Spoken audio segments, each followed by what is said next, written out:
What's up to my friends on YouTube, and welcome back to another walkthrough tutorial of Cut the Rope. And this time we are doing level 5 of Cardboard Box on Cut the Rope.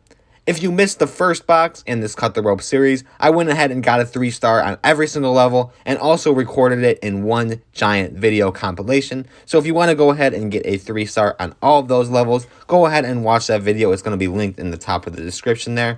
And also, if you want to do the same, there's going to be the same exact style of video with every single level also linked in that top of the description as well. As for this video though, let's just hop straight into level 5 and see what we are working with.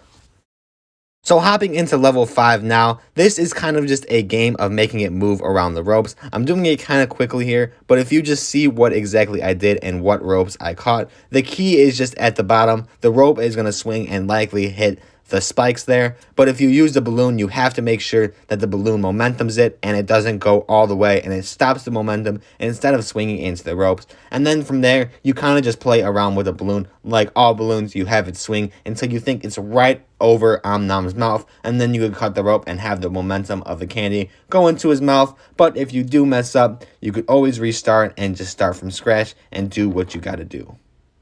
That's pretty much all there is to it though for that video. Like I said, if you did need any help on any other videos for Cut the Rope, just check out that full playlist, which is going to be linked in the top of the description. But if you did have any other questions, comment below. But other than that, if you found this helpful today, like and subscribe, and thanks for watching.